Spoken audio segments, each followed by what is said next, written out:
من أنا من أنا من أنا لولاكم كيفما حبكم كيفما أهواكم من أنا من أنا من أنا لولاكم كيفما حبكم كيفما أهواكم. Assalamualaikum warahmatullahi ta'ala wabarakatuh. Alhamdulillah wassalatu wassalamu ala rasulillah Sayyidina Muhammad bin Abdillah wa ala alihi wa sahbihi wa wala hawla wa la quwata illa billah. Rabbi syrah li sadri wa yassir li amri wahlul 'uqdatam min lisani yafqahu qawli, amma ba'du. Ila qala syajaratu tumbak asluha min baul iblis indama yakhafa min la'natillahi bala fanabatat tahtahu. Al-Habib Zain menyatakan pohon tumbak ini tembakau ya.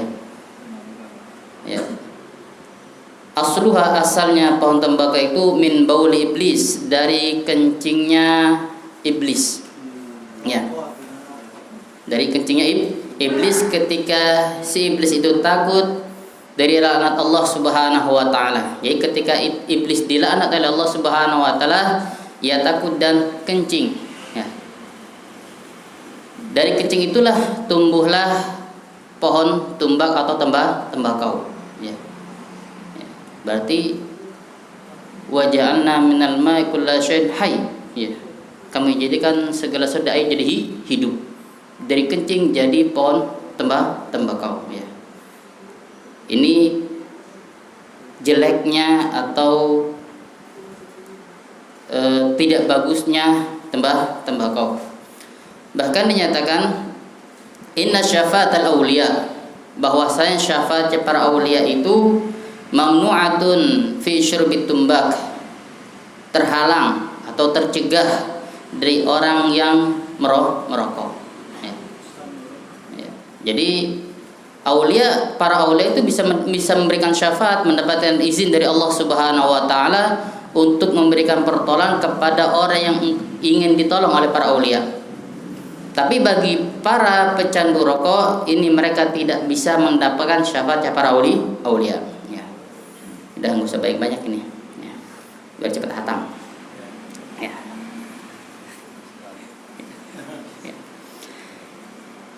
Idza qusima al-lailu ila juz'ain, apabila malam itu dibagi menjadi dua, fal juz'ul akhir afdhalu tahajjud, maka bagian yang terakhir itu lebih utama untuk digunakan untuk tahajud.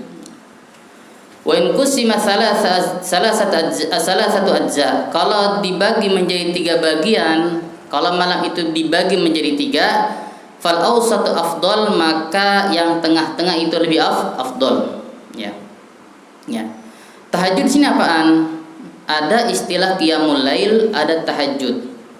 Tahajud itu bangun di malam hari untuk melaksanakan sholat. Jadi tahajud itu khusus untuk sholat. Adapun qiyamul lail, bangun malam itu jenisnya banyak. Bisa dengan zikir, bisa membaca Al-Quran, dan sholat termasuk min qiyamul lail ya.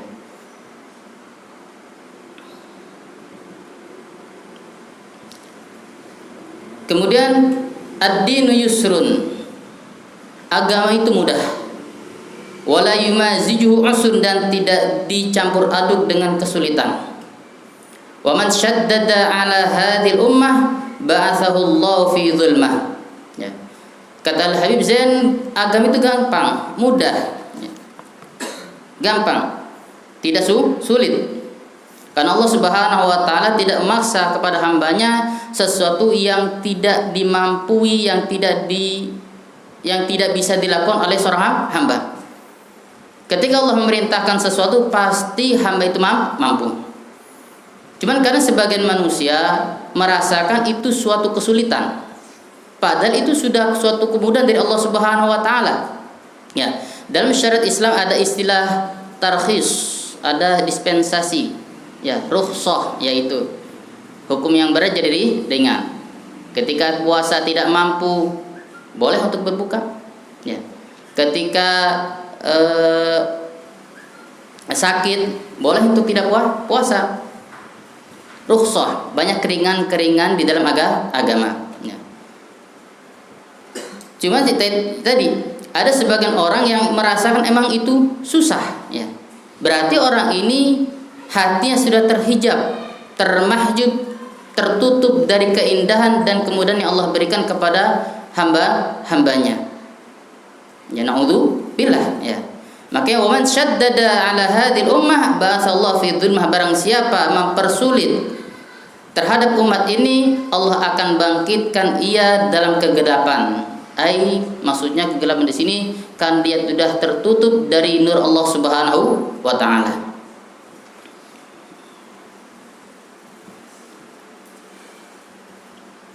Kemudian saya bisa menyatakan al-muhsin yakunu qudumu 'ala Allah kal ghaib yakdumu 'ala ahli. Orang yang baik ketika datang menuju Allah, alias ketika wafat ia menuju Allah Subhanahu wa taala, kal ghaib yakdumu 'ala ahli, seperti orang yang hilang datang kepada keluarganya, senang. Ya. Orang baik meninggal itu dalam keadaan senang, ingin bergegas berjumpa dengan Allah Subhanahu wa taala. Ya, karena orang baik itu, orang soleh itu ketika wafat, sebagian ada yang busyira bil jannah, ada yang diberi kabar gembira tempatnya, kedudukannya di surga oleh Allah Subhanahu wa taala, diberi kabar, sehingga ia ingin segera cepat-cepat untuk menghadap Allah. Beda dengan wal musi yakunu qudumu 'ala Allah kal 'abdil abik yakdumu 'ala sayyidih. Sedangkan orang yang jelek, ya, di sini yang amal yang enggak bagus, ya, pelaku maksiat, ya, datangnya dia kepada Allah, alias ketika wafat, kal 'abdil abik yakdumu 'ala ahli, seperti hamba yang kabur, ya. Hamba yang kabur datang kepada sayyidnya, kepada tuannya, takut dia. Ya, takut, ya. Bahkan ada sebuah riwayat ketika jenazah itu diletakkan atau diangkat, ya, bagi pelaku maksiat atau mayat jenazah yang tidak soleh atau toleh, dia menyalahkan keluarganya, mau dibawa kemana saya? Saking takutnya menghadap Allah Subhanahu wa taala. Ya. Saking takutnya menghadap Allah Subhanahu wa taala. Bahkan dalam sebuah riwayat, penolakan atau celaan si jenazah tadi kepada keluarganya itu sampai, ya, bisa didengar oleh segala sesuatu, apa aja bisa dengar. Saking gak maunya ia menghadap Allah Subhanahu wa taala karena amal jeleknya yang banyak. Kecuali manusia yang tidak bisa mendengar teriakan orang yang toleh tadi. Seandainya manusia itu bisa mendengar, ya, pingsan, bisa pingsan saking takutnya, saking kencangnya atau dahsyatnya teriakan orang yang tidak mau menghadap Allah Subhanahu wa taala. Kemudian selanjutnya, ad-dunya bintu iblis. Dunia itu bintu iblis, apa? Putrinya iblis. Ya. Faman tazawwajaha, barang siapa menikahinya, yaktsuru taraddudu syaitani ilaihi, maka syaitan akan sering mondar-mandir ke putrinya. Li'annahu shara sihran lahu, karena dia menjadi mertuanya si iblis, mantunya si iblis. Ya. Maksudnya gimana?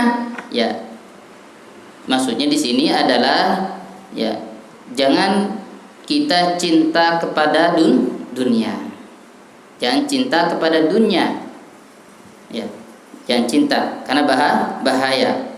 Kalau cinta kepada dunia menyebabkan hati kita ya akan dikuasai oleh iblis, dan gampang untuk iblis untuk menggoda kita menuju atau terjerumus kepada maksiat Allah Subhanahu wa taala. Ya, bahkan Rasul juga bersabda, "Aradallahu bi 'abdi khairan zahadahu fid dunya." Apabila Allah menghendaki kepada seorang dengan kebaikan, maka Allah akan jadikan ia zuhud terhadap dunia, tidak suka terhadap dunia. Alias dunia bukan ada di hatinya, tapi cuman digenggamai saja. Hilang tidak masalah dan tidak sedih. Beda dengan ahli dunia yang mereka sangat cinta terhadap dunia, hilang sedikit mereka kelimpungan. Karena terhilang atau hilang sesuatu yang sangat mereka cintai. Ya.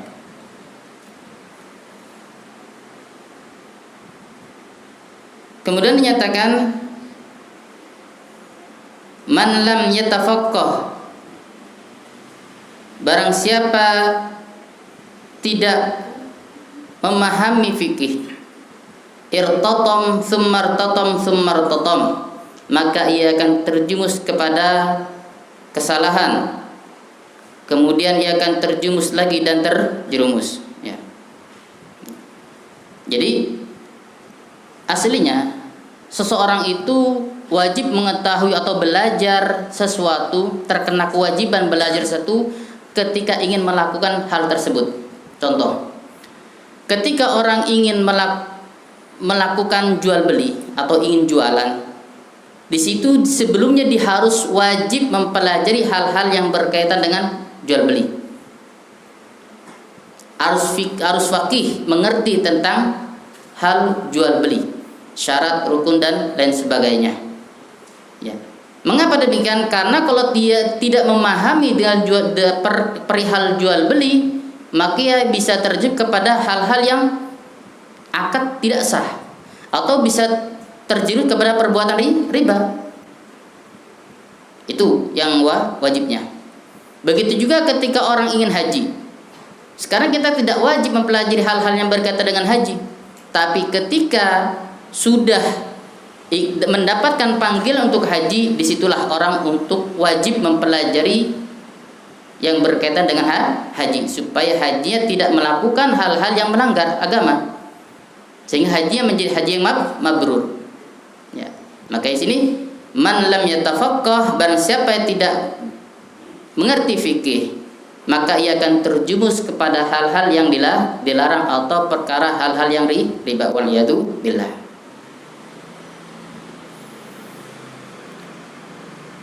Kemudian selanjutnya,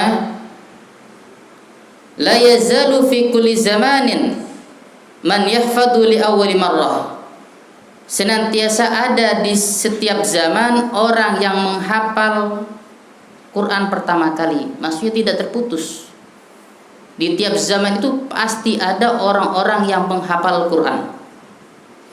Karena Al-Quran itu berbarengan dengan Islam. Ya, berbarengan dengan Islam. Islam tidak ada, Al-Quran tidak ada. Jadi pasti ada, selagi Islam ada, pasti ada saja orang yang menghafal Al-Quran.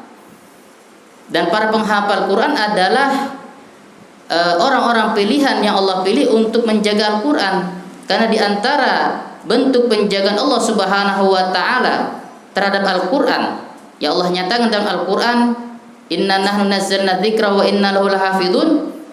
Kami yang menurunkan Al-Quran dan kami pula yang akan menjaganya. Di antara bentuk penjagaan Allah Subhanahu wa taala terhadap Al-Quran dari perubahan, dari perubahan yang ada dalam Al-Quran, Allah gerakan hati-hati orang untuk menghafal Al-Quran. Sehingga alhamdulillah sampai sekarang seandainya ada orang ingin merubah Al-Quran pasti ketemu, pasti ketahuan. Karena banyaknya orang yang para penghafal Al-Quran. Kemudian habisnya menyatakan akluz zabib ala riq yurithul hifid. Memakan zabib, kismis, ala riq atau menelan kismis yurithul hifid bisa menyebabkan kuat hafalan. Ya, ini diantara cara untuk memperkuat hafalan. Banyak cara ya. Banyak cara agar hafalan kita kuat. Diantaranya ini yang dinyatakan oleh Habib Zain dengan menelan kismis. Ya. Nah, di sini tambahan dari Habib Muhammad, al-rik maksudnya di waktu pagi sebelum makan apa-apa. Ya, sebelum makan apa-apa. Itu yurusul hifid.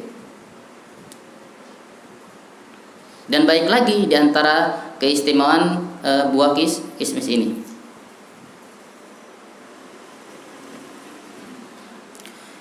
Kemudian selanjutnya, la tadhhar barakatus shalih ala man sahibahu bi adab illa ba'da wafatih. Tidak akan nampak keberkahan orang soleh kepada orang yang selalu menemani beliau dengan adab kecuali setelah wafatnya. Ya. Setelah wafat baru nampaklah keberkahan orang soleh tersebut. Ya. Kalau orang tersebut yang selalu menemani, melayani, berkhidmah kepada orang soleh itu dengan adab. Ya. Karena di pertemuan yang sebelum-sebelumnya keberkahan orang soleh itu mahrum, ya, diharamkan kepada orang yang suil adab, yang songong atau kurang ajar, yang adabnya kurang. Ya, harus dengan adab sehingga mendapatkan asror atau keberkahan dari orang soleh tersebut.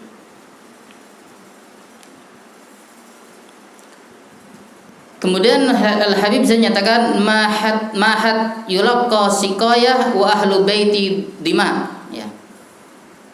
Tidak ada yang memberikan siqayah, memberikan minum, sedangkan keluarganya kelausan. Ya. Tidak ada seorang yang memberikan minum kepada orang yang orang lain, sedangkan keluarganya itu dalam keadaan kehausan. Ini masal fi Hadramut, ya.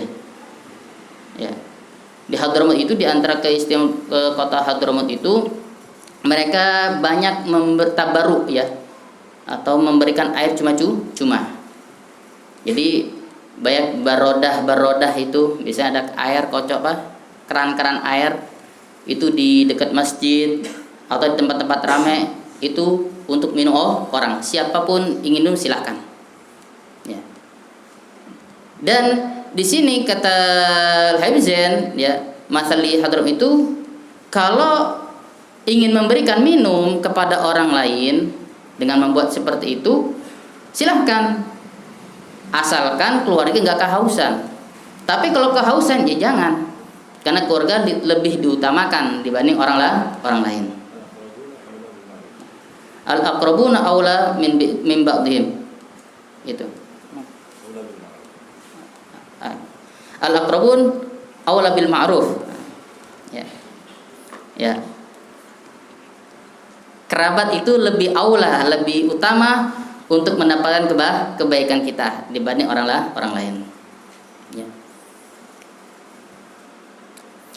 Kemudian Habib menyatakan la takhluwanna bi imra'atin walau kunta tuhaffidhuhal Qur'an.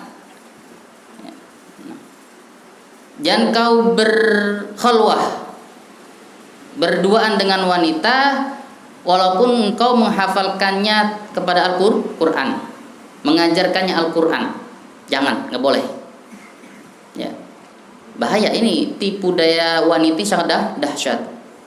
Setan makalah. Ya. Inna kaida syaitan, Inna kaidakunna azim, kata Allah Subhanahu wa taala tentang tipu daya wanita. Tapi syaitan dha'ifa, ya. Allah yang dha'ifa, lemah, kalah sama wanita. Dahsyat ini wanita. Ya. Maka nggak boleh kita berduaan. Ya, karena bisa menjerumuskan kepada hal yang lain.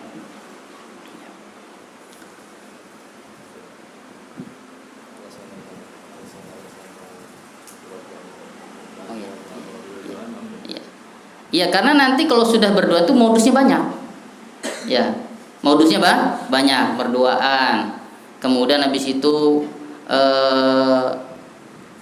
ya makanya hati-hati juga ya bagi para asat ini, kalau seandainya ada minta orang privat, wanita privat, apalagi cakep, ya lihat dulu tempatnya di mana, ya jangan di rumah berduaan, ajak yang lain, mungkin suaminya, keluarganya, jangan berduaan doang, bahaya, ya karena modus-modus itu akan ada, namanya laki, ya laki berdua sama cewek, waduh berat ini. Ya, apalagi masih jomblo, belum nikah, apalagi. Ya. Jadi waspada terhadap yang seperti ini.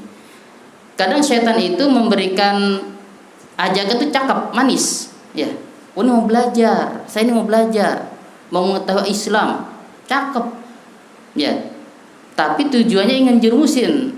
Ya, berapa banyak orang yang terjerumus oleh wanita? Ya. Berapa banyak orang terjerumus dengan sebab wanita. Kita bisa baca sejarah-sejarah, kebanyakan mereka ya lengsernya atau runtuhnya sesuatu karena wanita. Jadi harus tetap waspada, ya.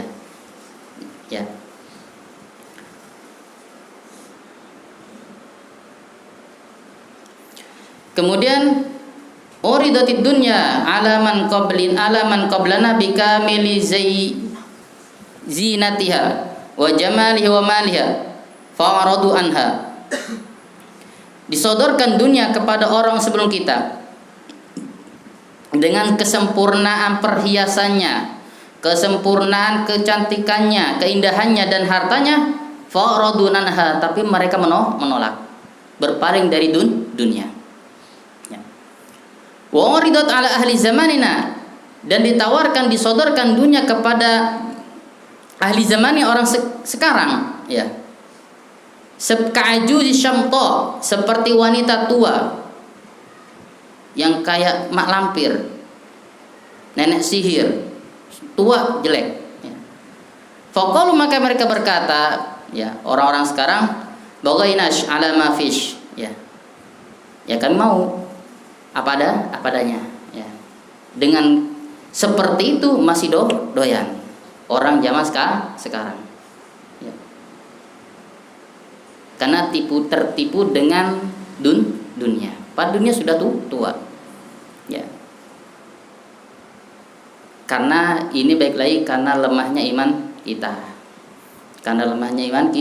kita, dan baik juga ya orang-orang yang menjual keagamaan dengan dunia.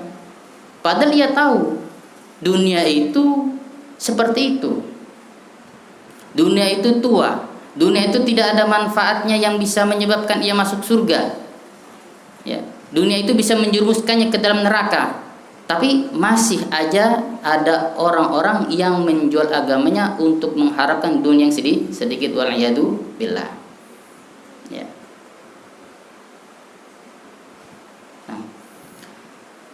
Al-awradu kulluha la tu'athir illa ma'ad dawam wa la tanfa'u illa ma'al hudur. Al-awrad, wirid-wirid seluruhnya itu tidak akan memberikan efek kecuali ma'ad dawam, kecuali dengan continue, dengan istiqomah baru akan mendapat efek. Wa la tanfa'u illa ma'al hudur, dan tidak akan bermanfaat aurat itu kecuali dengan hadirnya hati, ya. Orang yang membaca aurat dengan ajalah, dengan cepat-cepat dan ghaflah, tidak didasar dengan kehadiran hati, ada efeknya, ada manfaatnya sedikit. Tapi kalau ingin manfaat yang besar, yang banyak dari aurat yang ia baca, istiqomahin, kemudian ya dihadirkan hati ketika membacanya, maka akan mendapat efek dari aurat tersebut. Paling besar efek itu orang yang biasa membaca aurat, lisannya tajam. Bisa kita lihat para ulama kita yang mereka istiqomah membaca aurat, ketika menasehati orang itu masuknya ke hati. Ke hati. Kok bisa? Padahal nasihatnya sama dengan ustadz artis. Bahkan ustadz artis mungkin kata-kata lebih indah, nasihatnya lebih cakep, tapi kok gak masuk ke hati. Itu dia. Karena asatid atau ulama kita, selain mereka ibadahnya kuat, mereka juga mempunyai aurat, sehingga aurat itu langsung menusuk ke dalam hati. Itu bisa kita rasakan sendiri, ya, bisa kita rasakan. Ya. Paling kuat. Al-athar dari aurat yang dilakukan oleh seorang itu bisa berefek kepada ucapannya. Tapi orang yang baca aurat juga hati-hati juga. Yang dia baca aurat dengan dawamnya dia, dengan hudurnya dia. Ini juga kalau nyumpain orang bisa dahsyat. Ya, tajam ucapannya tajam. Makanya hati-hati dengan orang yang biasa baca aurat, jangan sampai menyakitinya, ya. Dan juga kalau kita ingin ucapan kita didengar oleh orang, ya, perbaik baca aurat, terutama aurat yang dari para sadah. Aurat yang biasa kita dapatkan dari para ulama kita. Insya Allah itu akan memberikan efek yang besar kepada diri kita masing-masing. Baina uqulin nisa wal sinatihinna barzakh. Di antara akal wanita dan lisan mulut mereka itu barzakh. Yang Al-Fakir pahami dari barzakh di sini adalah bimakna lugawi, yaitu barzakh itu tempat sempit. Sempit di antara dua tempat yang besar.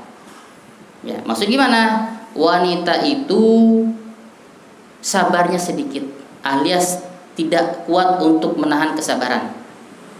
Yang bisa saya paham dari ungkapan ini, ya, yang wanita itu tidak bisa menahan sabar, atau tidak bisa sabar, atau tidak bisa menahan amarah. Itu wanita. Ada jarak antara akal dan lisan ngomong apa, akalnya apa. Jadi tambahan dari Habib Muhammad, itu maksudnya ada jarak antara lisan dan akal. Kadang lisan ngomong apa, akalnya ngomong apa. Itu wanita. Ya. Terus gimana dong kita? Biarin aja. Ya, biarin aja, ntar juga reda. Ya. Kalau bagi orang yang tajir mah enak, meredamkan amarah wanita gampang, kasih duit selesai, suruh belanja selesai. Ya. Kalau nggak punya duit, ya sudah, nikmatin aja. Ya, nikmatin aja. Oh. Ya. Ini para ustadz tafran ini. Selanjutnya, bilukom tudfaun niqam, dengan lukmah, dengan sesuap, ya, akan terhindar dari dengki. Ya. Ini cara untuk menghilangkan kedengkian orang. Ya. Ya.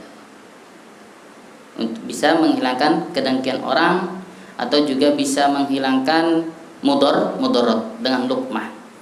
Ya. Ya.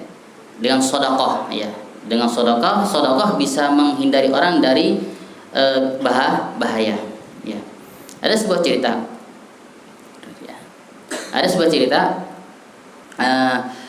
Seseorang memimpikan orang lain itu mati tersengat ular. Ya, tersengat ular. Mati tersengat ular. Akhirnya disampaikanlah mimpi itu kepada orangnya. Fulan, ente saya mimpin mati kena gigit ular. Akhirnya orang ini bingung. Ya, mati ini. Mati. Ya. Bingung dia, gimana nih? Akhirnya dia sedekah, dipotong 2 ekor kambing, semua disedekahin. Masih tersisa tulang dan kuahnya. Ya. Tadi mau dimakan, akhirnya teringat dia ada seorang ajus, orang tua yang nggak punya apa-apa, dan diberikanlah sisanya itu kepada orang tua tadi. Ya, sisa tulang dan kuahnya. Ya. Ya, akhirnya dimakan, tulangnya dibuang. Iyalah, tulang dibuang lah, nggak dimakan.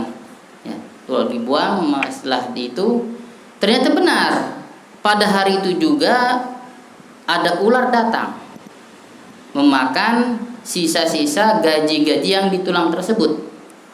Subhanallah, karena Allah sudah ingin menyelamatkan orang itu karena sedekahnya dia, ular itu kesilit ke ketulangan. Apa bahasa Indonesia ini?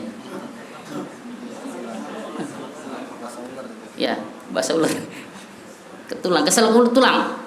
Gimana ya, tadi bengkok-bengkok ini lurus dia. Ya. Kesel tuh tulang, bingung ular itu. Ya. Tangan kagak punya. Akhirnya mundur-mundur dia. Mundur supaya tulang itu hilang. Ya. Subhanallah, mundur-mundur, terdengar suara kencang karena mungkin mundur-mundurnya kena panci atau apa. Bangun si anak orang tadi yang bersedekah. Apa tuh bunyi-bunyi? Ya. Ular. Akhirnya dipukul dan mati. Selamatlah orang itu dari serangan ular. Bilukum tudfaun niqam. Ya.